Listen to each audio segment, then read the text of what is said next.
You know you're not supposed to have any yet. But I want some. Okay. Ow!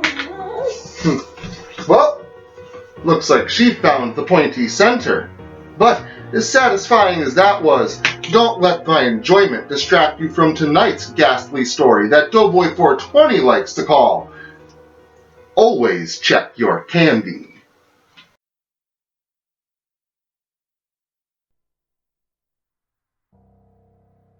"Hey, wait up!" young Huey said to his friends as they ran ahead of him.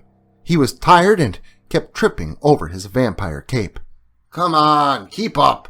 Mark yelled back as he ran to the next house to meet their friend Jeremy, who was already at the door. "Trick or treat!" they quickly said to the old woman that answered the door, not even allowing Huey to catch up before taking their chocolate bars and moving on to the next house. The two young boys, dressed as a pirate and a skeleton, passed him by as he approached the door. "Come on, guys, wait for me," he said to them as he passed them to go up to the door and get his candy from the kind old woman. He thanked the woman after receiving his candy and hurried along to catch up to his friends who were already approaching the next house. "This place looks kinda creepy," said Jeremy, the boy in the pirate costume. "It's just a house, don't be silly." The skeleton, Jeremy, replied. I don't like that place," Huey said as he approached his friends. "Let's go to the next house," he added. "Come on, don't be such a wuss," Jeremy teased his friends before turning and walking up the stone steps toward the old, fancy yet dismal-looking house. Huey and Mark reluctantly followed, moving through toward the dark structure.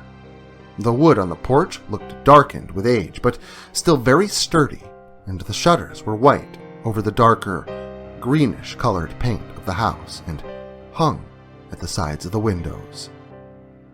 Before Mark and Huey could get up the steps, Jeremy had already knocked on the door, and for a short while, there was no reply. "I don't think anyone lives here.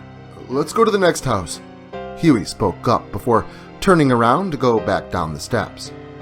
But that's when he was stopped by the sound of a creaking door. The young boy turned around to find that the inside of the house was much different from the outside. In fact, it was pretty extravagant looking inside. Fancy artwork, bright lighting, beautiful flower print wallpaper across the walls, and a staircase that was covered with a gorgeous red carpet that spanned the wooden steps from top to bottom. The boys were pretty shocked by the interior of the house. "Oh?" an old man said happily. I don't get many visitors here," he continued with a smile. The old guy looked a little weird. He was kind of pale and wrinkly, and his hair was as white as a sheet. But he seemed nice enough. Trick or treat?"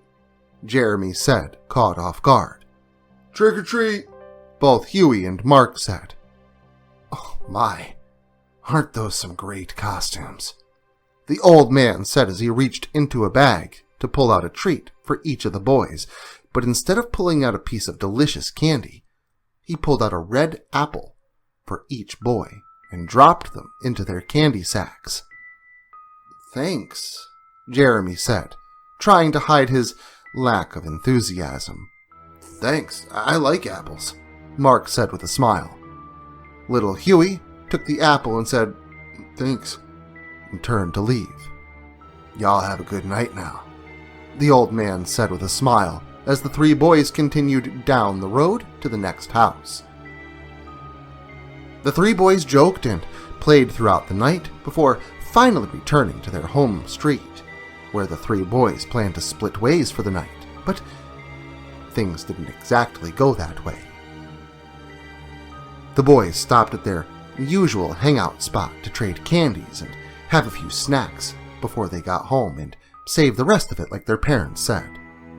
"Yuck, I hate apples," Jeremy said as he tossed his apple off into the woods. "Hey, I would have ate that," Mark spoke up. "Here, you can have mine," Huey said, tossing the juicy red apple to his friend, who hastily bit into it. The boy instantly screamed as his mouth filled with blood and he spit something out onto the sidewalk. It was his tongue. A large piece of the end of his tongue.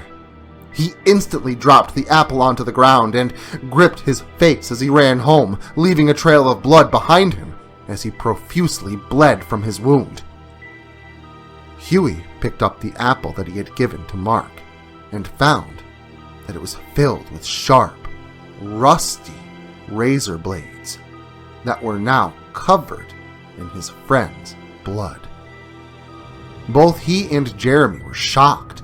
They had heard of this sort of thing happening, but figured it was just an urban legend and that it would never really happen. But it did, and they had to tell their parents to make sure that sicko that did it got locked up and put away forever. Their parents called 911, and the police were immediately sent out to the house where the boys had gotten the apples. But they didn't find anything. The police figured it was just some twisted guy that broke into an abandoned house to give razor apples to children on Halloween, because according to them, the place had been abandoned for some time. But that's impossible, Huey said to his parents when they told him. That place was nice inside, like really nice. Someone was living there, Huey said, trying to reason with his parents about it, but they were firm that it was just some sick weirdo who must have broken in to hurt children on Halloween. But Huey was sure, and he thought that maybe they had the wrong house. Maybe they were wrong. So eventually, he and Jeremy got the idea to go check out the house for themselves. They were afraid that maybe the weirdo that lived there would do worse to them than he did to poor Mark. But when they got there, the house looked different. The windows were smashed out with rocks. The shutters were covered with chipped paint, and a few of them dangled from their hinges in a state of disrepair. The roof was caved in, and the porch was even completely rotted through in places. A complete contrast to the house that they had been to the previous night. It barely even looked like the same house, but they were sure that it was. The door hung open, and inside, it was empty.